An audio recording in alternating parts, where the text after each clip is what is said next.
The lanyard with my flight badge is still around my neck when the two men from Human Resources asked me to sit down.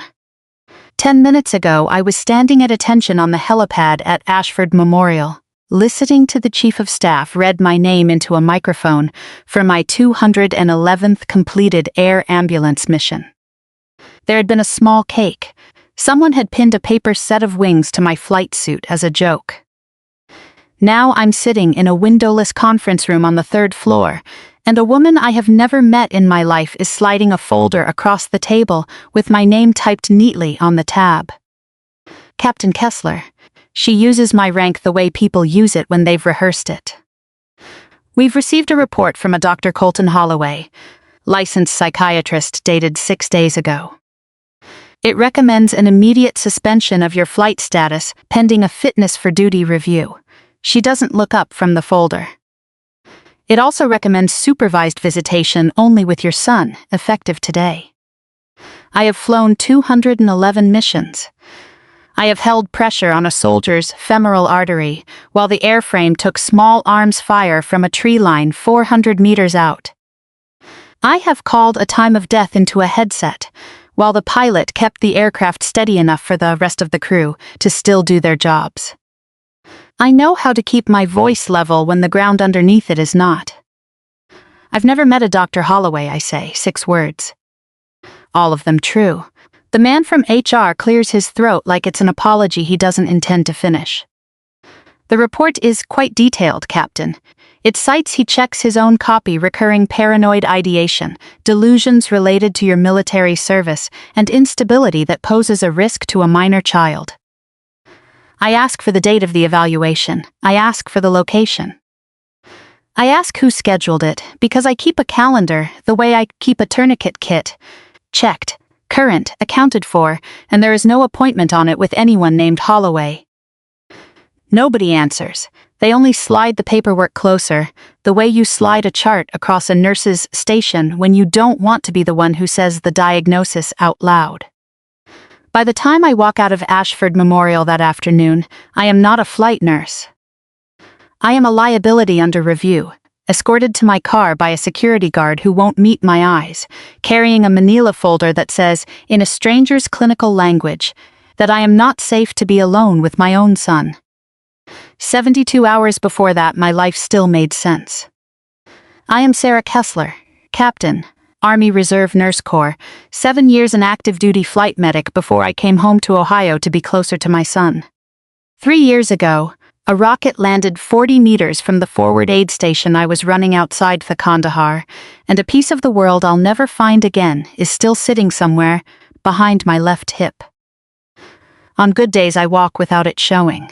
On bad days, I carry a cane my physical therapist calls adaptive equipment, and my ex-husband calls, when he thinks I can't hear him, the prop.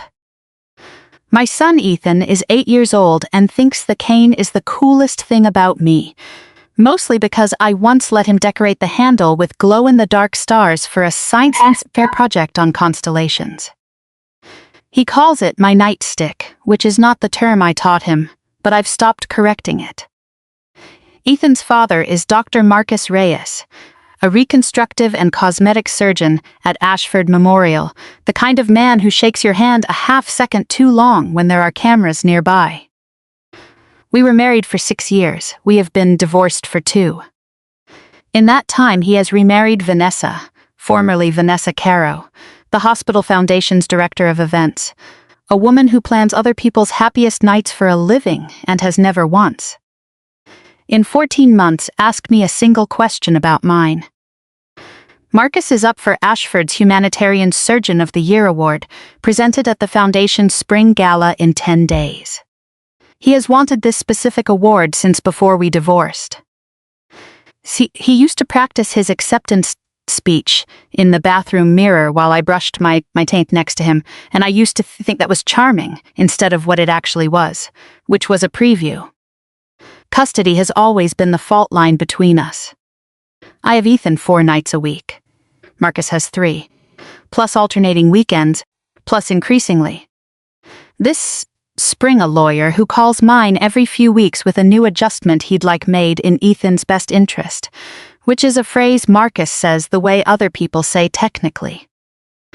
We met during my last year of active duty, at a fundraiser for wounded service members where he was donating reconstructive procedures, and I was, at the request of my command, standing near a table in dress uniform looking like a success story.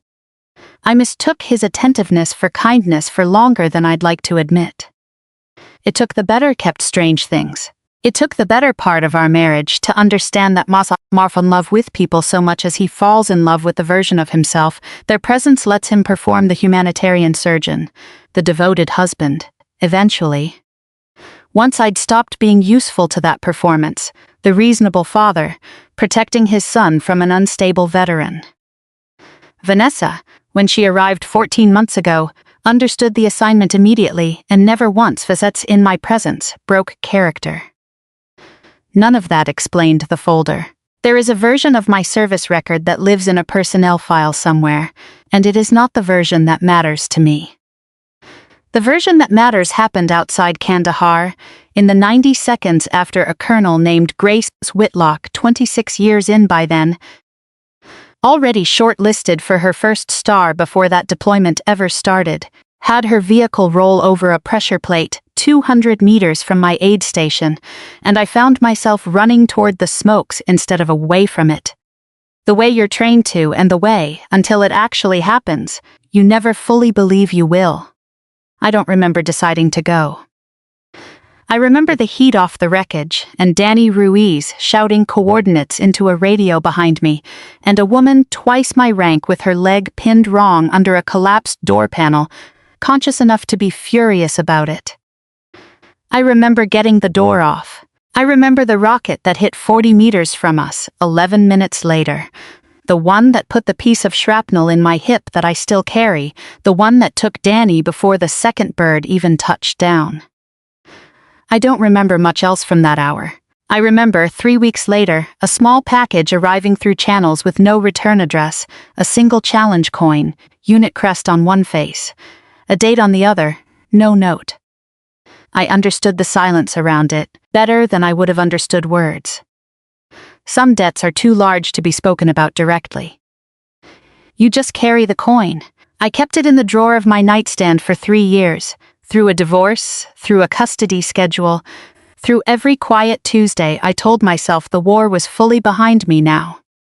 I did not know, that spring, that the woman who'd given it to me had spent the 2 years since leading a task force that would eventually matter to my life again, in a way neither of us could have predicted the night I pulled her out of that vehicle. The insults before the folder had always been small enough to deny the kind that fold into a single line if you tell them fast enough. At Ethan's Little League opening day, Marcus introduced me to parents I'd never met as Ethan's mom. She was in the service, in the tone people use for a job someone used to have. Vanessa asked, in front of my son, whether the cane was a permanent thing now, with the specific gentleness people use when they want you to hear the cruelty and not be blamed for it later. Then it stopped folding into a single line. At a birthday dinner in February, Marcus picked up the set of dog tags I still wear. They belonged to Danny Ruiz, my crew chief, killed in the same strike that took my hip turned them over once in his fingers. And said, "You should really let this stuff go, Sarah. Ethan doesn't need a war shrine for a mother." I didn't raise my voice. I have never once, in front of my son, raised my voice at his father. I took the tags back, put them on, and asked someone to pass the rolls. By the school open house in the fall, he'd stopped being careful about it. In front of Ethan's teacher, in front of the sign-in sheet, Marcus described flashbacks I do not have and never told him I had, and used a word to my face, in front of a witness. For the first time, she's not unstable. Exactly, Ethan's just learned to manage around it, for his own sake. The teacher nodded sympathetically at a diagnosis I'd never received, and I stood there holding a paper cup of lukewarm punch, understanding for the first time that my ex-husband had begun building a file on me long before any folder existed on paper. He was rehearsing the story in rooms full of witnesses who would remember it later as something they'd simply noticed on their own. I never reported any of it, not to Diane, not to Jag, not even to my own file. Every time I told myself the same thing, that filing a complaint over a comment at a little lie-by game was exactly the kind of thing that would make me look like the unstable one. And that the fastest way to lose a fight like this was to look like you were fighting it. I was wrong about that. Every unreported comment was a data point Marcus got to keep for free, and by the time I understood what he was actually building, he already had 18 months of witnesses who would remember it as something they'd noticed on their own, not something he'd handed them. I understand now that everything before the folder had been reconnaissance. Marcus was checking whether I would break in public. I hadn't. So he found another way to make the record say I already had, and my own silence had given him the running start he needed.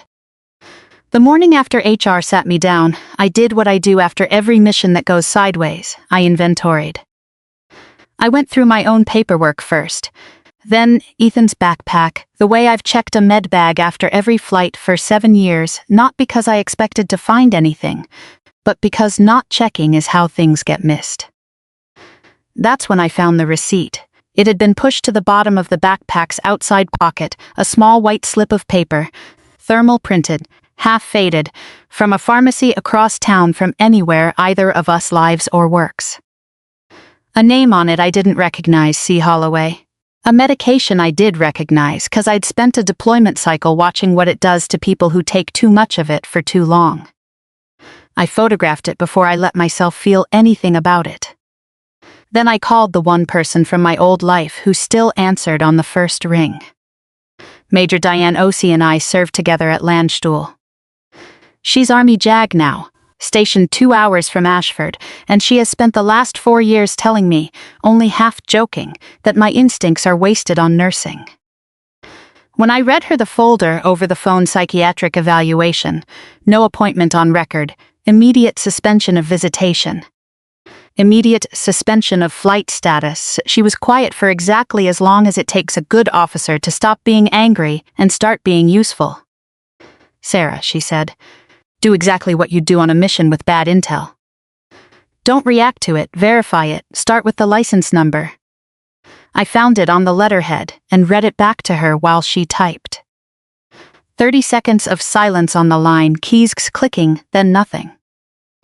Diane. Give me a second, she stopped herself. He's under a corrective consent order, 18 months. Improper prescribing, since when? Since before he ever signed his name to your file. A pause.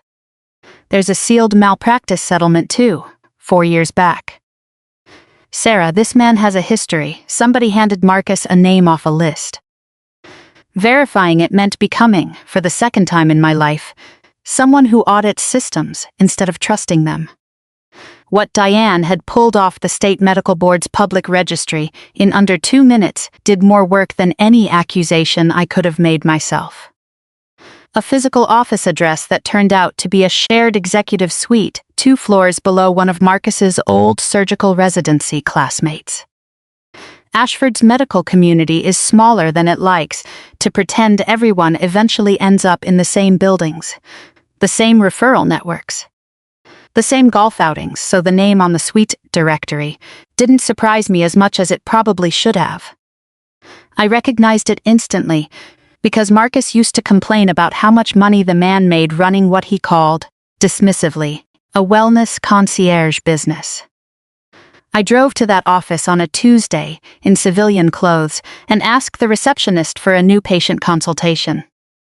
She handed me a clipboard and on top of it, a glossy trifold brochure I hadn't asked for. The header read, Custody Shield Consulting Family Stability Evaluations for Contested Custody Matters. Underneath the header was a small stamped logo, a stylized shield split down the middle. I put the brochure in my bag instead of filling out the clipboard, and I left before anyone could ask me my name. That night, I sat at my kitchen table with the pharmacy receipt, the brochure, and the folder HR had given me, laid out like a chart. Cause, objective, pressure. I had run this exercise 100 times in a tactical operations center, matching movement to intent. It had never once been about my own son before. Diane found the second family before I did. She called on a Sunday morning, her voice carrying the particular flatness she reserves for things that make her genuinely angry. A staff sergeant out of a base in Kentucky, married to a woman who'd deployed twice as a combat medic, had lost primary custody of his daughter 8 months earlier under nearly identical language, a psychiatric evaluation. No scheduled appointment on record, a rushed emergency filing, a diagnosis of instability rooted in service-related trauma. Different lawyer. Different psychiatrist's name on the letterhead, though the letterhead itself, when Diane pulled it up beside the copy of mine, used the same unusual font, the same stylized shield watermark bleeding faintly through the paper stock.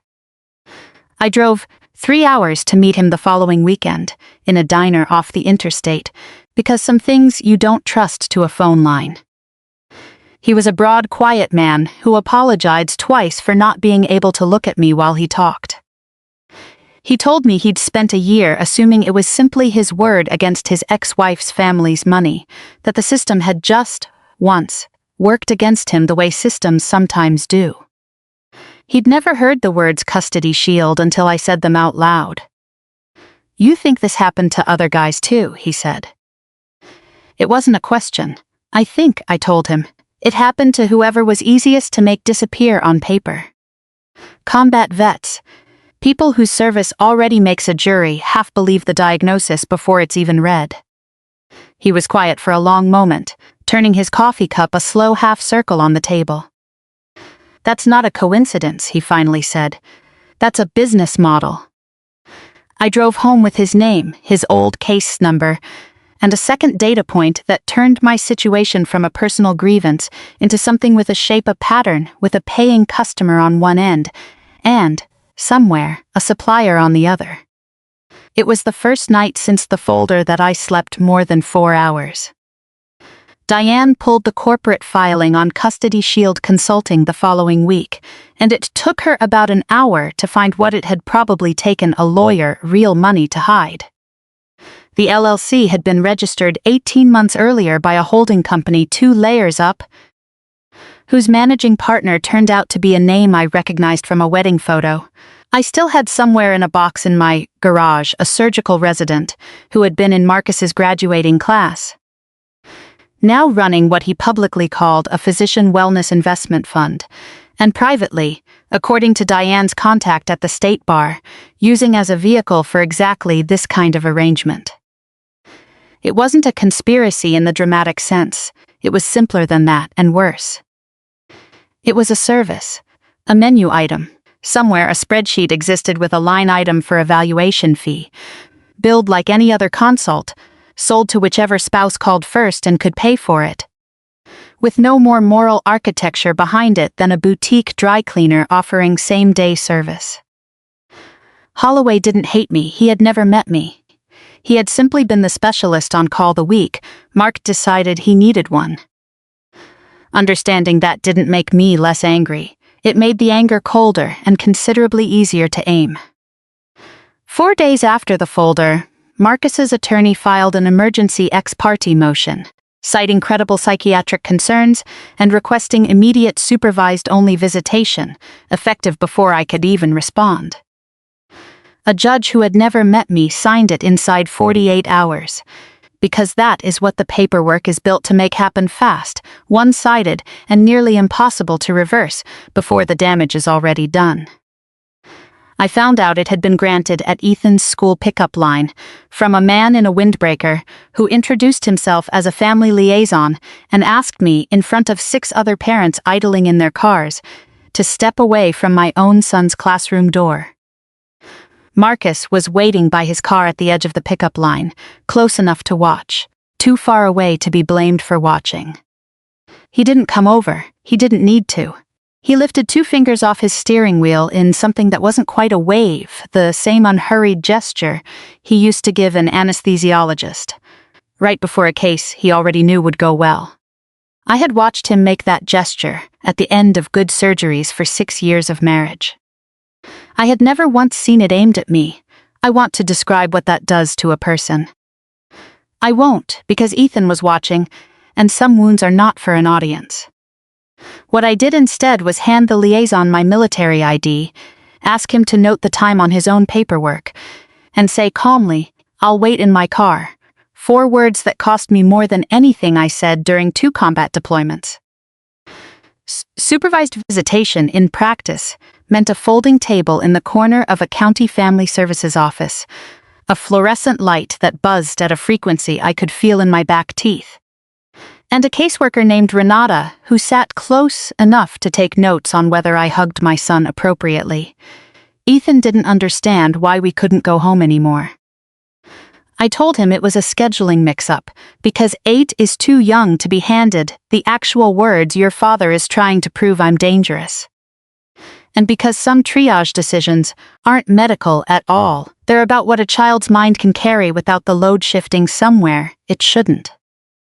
He asked me once, folding a corner of his YERK worksheet over and over into a smaller and smaller square, whether I was going to be allowed to come to his science fair.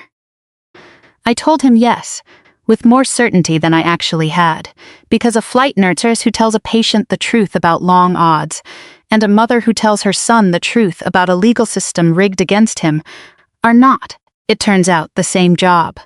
I have never once regretted the lie. I have only ever regretted that I had to consider telling it. Diane filed for an independent evaluation through the Army's own medical review process the following morning, a request that, because I am a drilling reservist and Ethan is a TRICARE-covered military dependent, the Army had every right to grant on its own timeline, separate from a civilian courtroom that had already made up its mind.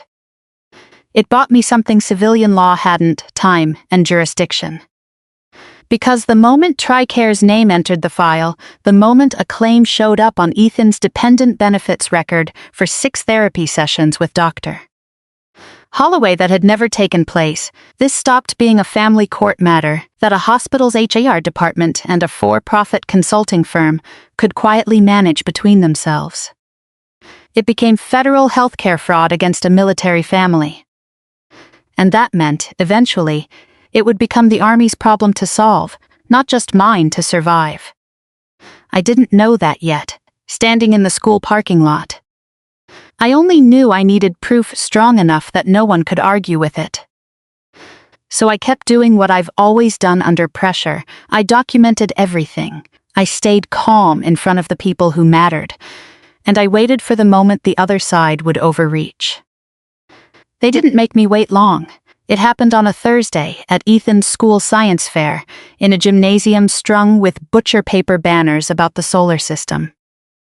I had arrived within the exact window the court order allowed: 30 minutes, supervised, a school counselor present as agreed. Ethan had built a working model of atmospheric pressure using a plastic bottle and a marshmallow, and he was midway through explaining it to me, more animated than I'd seen him in weeks, when 2 uniformed officers walked in through the gym's side entrance. They weren't there for a fire code violation, they were there for me. "Ma'am, we've received a welfare concern," the older officer said, "regarding your mental state around a minor. We need you to step outside with us. I have been searched at checkpoints by men holding rifles. I know exactly what my body does under that kind of attention, and exactly what it must not do." I set down the science fair pamphlet. I kept my hands visible. I did not raise my voice. "I'm not resisting," I said. "I'm complying," 7 words. They asked me to turn around. I did. The metal of the cuffs was colder than the gymnasium air, and somewhere behind me I heard a woman gasp, the specific gasp people make when they've just watched something they'll be telling people about for years. Ethan's voice cut through all of it, high and cracking. "Mom didn't do anything. Stop it." I did not look for Marcus in the crowd. I didn't have to. I already knew, with the flat certainty of confirmed intel, exactly whose phone call had put those 2 officers in that gymnasium at that specific hour. They walked me out through the side door, the same one the science fair judges used to bring in extra folding tables, into a parking lot that had gone dark blue with early evening and cold enough that my breath showed. Behind me, through the propped door, I could still hear the gymnasium's fluorescent hum, a teacher's voice trying too hard to sound normal, someone's younger sibling asking loudly why that lady was in trouble. Ahead of me was a cruiser with its light bar off, mercifully, and an officer double-checking a radio call that hadn't yet come back with an answer. I have stood in worse cold than that parking lot. I have stood in it with far more at stake than my own dignity. What I hadn't done before, not once, was stand in it while a piece of my own 8-year-old's voice kept replaying in my skull, a loop I couldn't triage away no matter how flat I kept my breathing. Mom didn't do anything. Stop it. I held on to the only thing that had ever reliably held me together in weather like this: procedure. Ask for the badge number, note the time, comply fully, object precisely, save the fight for the paperwork instead of the pavement. You'll want to check the county docket, I said to the younger officer, before you finish that report. 9 words. I watched him actually go check. What the officers hadn't been told, because it hadn't been convenient to tell them, was that 30 minutes earlier, Diane had filed the Army's emergency evaluation order directly with the county, establishing that no valid, verified psychiatric finding against me existed on record. What Marcus also hadn't counted on was a school counselor named Renata Ford, who had spent 4 years watching custody disputes weaponize her gymnasium and had learned to keep her own careful notes. And he hadn't counted on his own son. An officer crouched down to Ethan's level and, gently enough, asked him if he was scared of his mom. I watched my 8-year-old's chin shake, watched him glance once toward his father standing rigid by the exhibit tables, and then watched him look back at the officer and say the only true thing he had. My dad told me to say she's sick, Ethan said, but she's not. She's just my mom. The officers uncuffed me 11 minutes after they'd cuffed me. Once dispatch confirmed there was no active psychiatric hold, no court order authorizing detention. Only phone call from a man who had described himself on the recording as the concerned father. I thanked them. I did not thank Marcus. I picked my son up off the gymnasium floor, where he'd sat down without being asked to, and I held him until his shoulders stopped shaking, and I said nothing at all in the direction of my ex-husband. Because gate protocols I'd learned a decade ago in a different kind of triage told me the same thing my instincts did now. The wound that matters most in this room is not mine. The investigation moved faster once the fraud became provable instead of merely suspected. Diane connected me with a Defense Health Agency program integrity investigator who had, it turned out, already flagged the custody shield billing pattern independently 6 other military families in 3 states. All showing the identical signature, a rushed evaluation, a suspiciously specific diagnosis, a TRICARE claim for sessions that existed only on paper. Holloway, faced with the choice between a fraud indictment and cooperation, produced records within a week that named who had paid his consulting invoice. It wasn't only Marcus's name on the wire transfer. It was Vanessa's account. The money had come from an account the investigator discovered almost as an afterthought, that had paid an earlier, near-identical invoice to Custody Shield 4 years earlier, before she'd ever met Marcus. During her own divorce and custody dispute with a different man entirely. Vanessa hadn't simply supported Marcus's plan. She had built it from a playbook she'd used once already to win a custody fight of her own, a fight in which, sealed deep in an old family court file, a judge had once found that her diagnosis, too, had come from a doctor who couldn't produce a single scheduled appointment. She hadn't been protecting a new marriage. She'd been terrified of her own record resurfacing, and the fastest way to bury an old lie, she'd apparently decided, was to help tell a bigger one. Diane pulled the old file herself. Once the investigator's tip gave her enough to justify the request, a sealed family court record from a county 3 states away, a different last name, a daughter who'd be 13 now, whom Vanessa saw 4 weekends a year under a supervised arrangement she had never once mentioned to Marcus, or to the foundation board, or, as far as anyone could tell, to a single person in her current life. The diagnosis in that old file used almost the exact same clinical phrases as mine. Different doctor, same watermark, faint under the letterhead, bleeding through the paper like a signature. Nobody was ever supposed to notice twice. I didn't feel triumphant reading it. I felt something closer to what I feel standing over a patient whose wound turns out to be older, and worse than the one that brought them into the aid station, a kind of grim, unsurprised recognition. Vanessa hadn't invented cruelty. She'd survived it, once, on the losing end, and instead of dismantling the machine that had used her, she'd learned its language well enough to operate it herself, on someone else's behalf, against a version of the mother she used to be. It didn't make her less dangerous. It only explained, finally, why the plan had been built with such practiced, specific efficiency from the very beginning.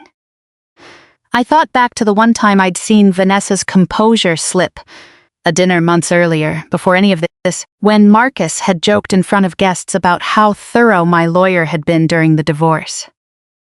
Vanessa's fork had stopped halfway to her mouth for exactly 1 second too long, and I'd assumed at the time that she simply didn't like being reminded I existed. I understood now what that second had actually been. She hadn't been hearing anything about me. She'd been hearing her own name, 4 years and 1 state away, and calculating the way I would calculate a landing zone under fire, exactly how much runway she had left before someone found the file. The gala was 10 days after the gymnasium. I was reinstated to flight status 2 days before it, pending final review, on the strength of the Army's own findings, no psychiatric basis, no scheduled evaluation, no legitimate diagnosis anywhere in my file. I almost didn't go. Then Diane called and told me who the Foundation's keynote guest was that year. Whitlock's task force had spent 2 years working with exactly the kind of civilian hospital foundations that partnered with military treatment facilities on service member health MIC programs. Ashford was one of them, which was, Diane pointed out, precisely how a general ends up presenting a community health partnership citation at a gala instead of reading about a fraud case in someone else's after-action report. It was still a name I hadn't heard spoken aloud in 3 years, attached to a face I would know anywhere. Brigadier General Grace Whitlock, Army Nurse Corps. The colonel I'd pulled out of a burning vehicle outside Kandahar, the same week I'd taken shrapnel to the hip, in a mission neither of us had ever really finished talking about, because some debts are too large for conversation. She had sent me a coin afterward through channels, with her unit crest on one side and nothing but a date on the other. I still carried it. I did not know, walking in that night, that she had spent the past 2 years leading a quiet Army task force, investigating exactly the kind of fraud that had put a folder with my name on it in a stranger's hands. I wore my dress uniform. I wore Danny Ruiz's dog tags. I brought my cane, because some nights you stop hiding the thing that makes you strong. The gala ballroom was warm the way only rooms full of expensive candles and other people's money can be warm. String quartet in one corner, a wall of orchids flown in for the occasion, servers moving silver trays of things I couldn't name. Outside, it had started to sleet, and I could still feel the cold of the parking lot in the joints of my bad leg as I crossed the marble floor, the rubber tip of my cane marking a slow, even rhythm that didn't match the quartet at all. Heads turned. I heard someone near the bar say my name in the tone people use for a story they've already decided how they feel about. Vanessa saw me first, from across the room, and I watched every ounce of color leave her face in real time. Marcus saw me a half-second later, and unlike his wife, he smiled a fast, practiced, public smile, the kind he'd once rehearsed in our bathroom mirror, the kind that assumed the story was still his to tell. Diane was already there, in a plain dark suit instead of her uniform, holding 2 glasses of sparkling water because neither of us intended to drink that night. She didn't ask how I was doing. She just handed me a glass and said, low enough for only me to hear, "The paperwork's filed." All of it, Whatever happens in the next hour happens on the record, not just in this room. I found a seat near the back and waited, the cold of the parking lot outside still sitting somewhere under my ribs, the ballroom's candlelight and orchids and string quartet doing nothing to reach it. Across the room, under all that warm gold light, Marcus laughed at something the foundation chair said, threw his head back a little too far. A man rehearsing gratitude for a prize he hadn't been told yet was already gone.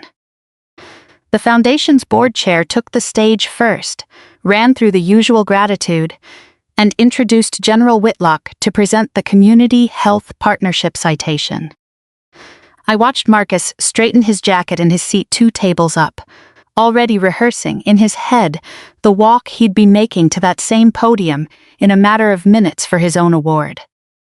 Whitlock didn't finish her remarks the way the program said she would. "Before I close," she said, and something in her voice made the string quartet's absence, once they'd stopped between sets, feel enormous. "I want to acknowledge an unrelated matter that's come across my desk this month, because I believe this room, of all rooms, deserves to hear it directly rather than read about it later." She looked out over the tables. I did not move.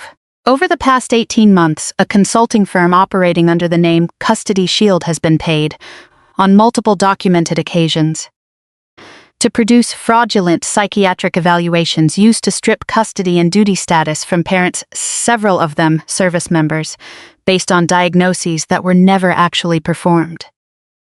Those payments were billed, in part, through a federal healthcare program.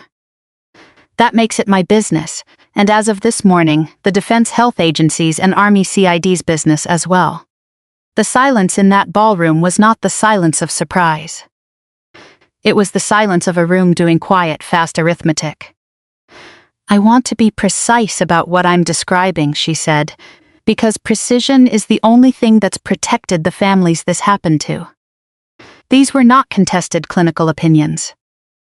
These were evaluations for appointments that never occurred, billed to a federal program, used to strip custody and duty status from parents who had no realistic way to contest them in the time frame the law allowed.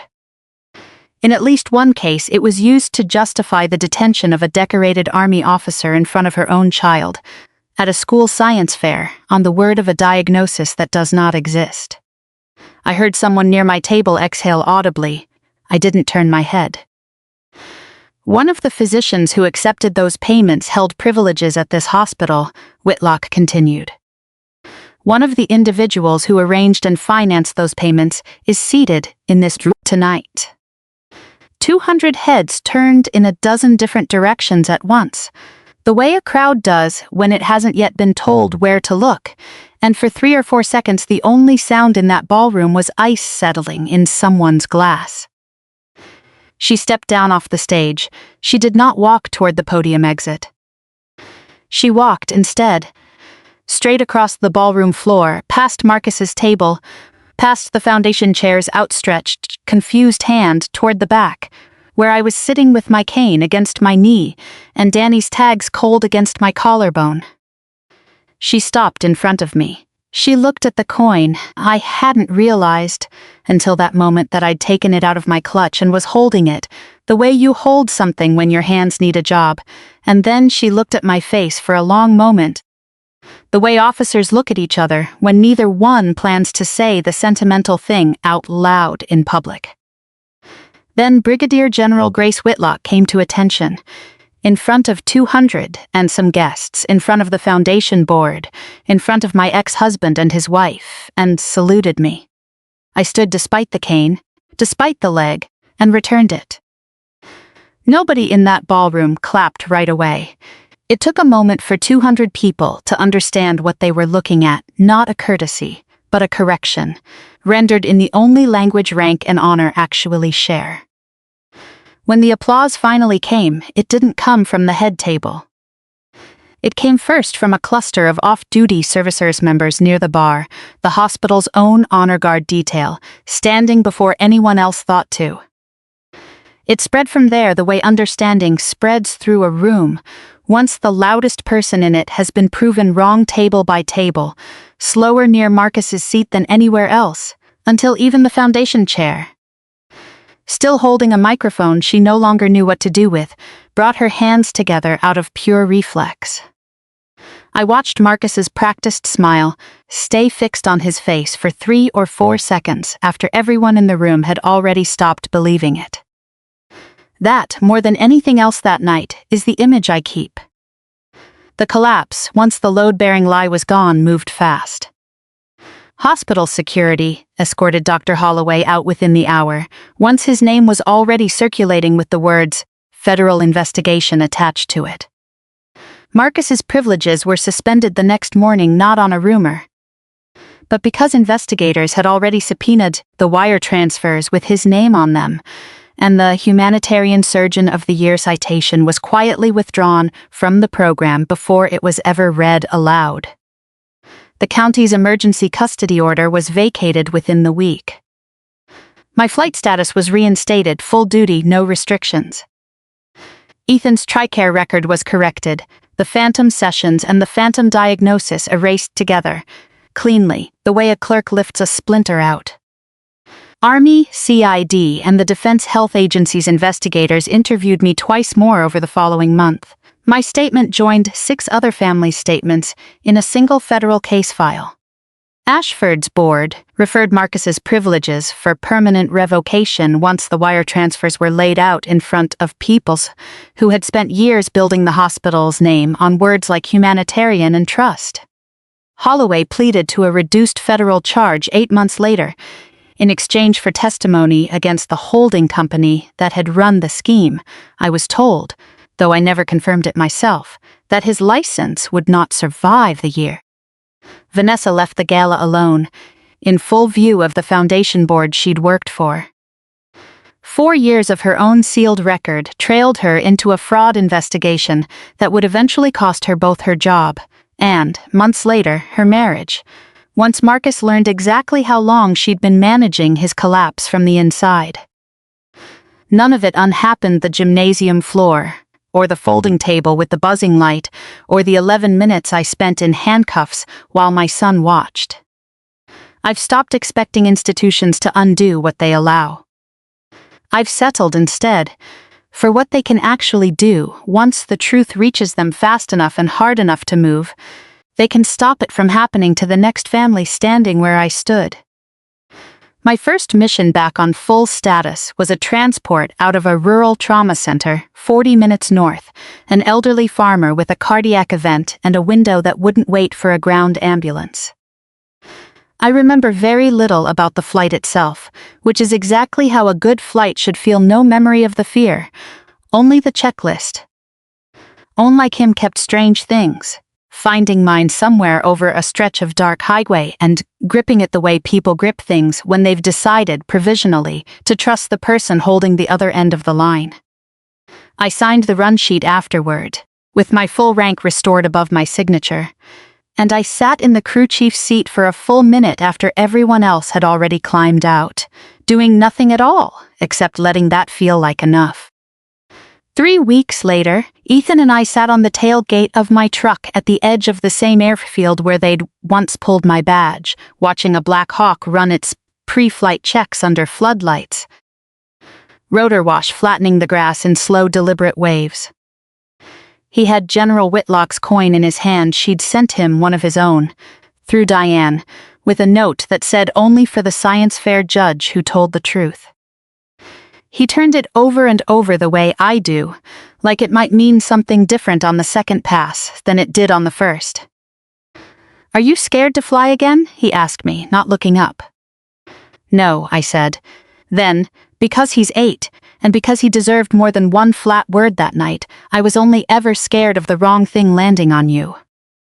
He leaned into my shoulder, cane forgotten against the truck bed beside us, and we sat there a while longer, watching the aircraft lift, its running lights climbing steady and small into a sky that, for the first time in a month, owed neither of us anything at all. The staff sergeant from Kentucky called 2 weeks later to tell me his own custody hearing had been reopened. His old case flagged as part of the same federal filing that had ended Holloway's career, and Marcus's hospital privileges in the same news cycle. He didn't say thank you, exactly, he said. Guess it wasn't just us after all, and I told him that was the whole point, it never had been. Ethan brought his marshmallow and bottle atmospheric pressure model to school again the following spring. Updated, more ambitious, wired now to a small fan he'd begged me to help him mount. He didn't win first place, he didn't seem to care. What he cared about, he told me on the drive home, was that this year, both his parents had shown up to watch him explain it separately, on schedule, exactly as the corrected custody order allowed. With no liaison in a windbreaker standing between us and no folder waiting for either of us afterward. I still carry the coin. I keep it now next to Danny's tags instead of in a drawer, because I've stopped believing the things that hold you together are supposed to stay hidden. Some nights, watching the birds run their checks under the floodlights, I think about how close an entire industry came to convincing a courtroom, a hospital, and eventually my own son, that the woman who flew 211 people out of the worst hour of their lives couldn't be trusted with one boy's bedtime. Then I think about a general crossing a ballroom floor in dead silence to salute a captain she hadn't seen in 3 years, and I understand, finally, what the coin in my hand was always for. Not sentiment. Evidence that some debts get paid back exactly when you need them most, and not 1 minute before.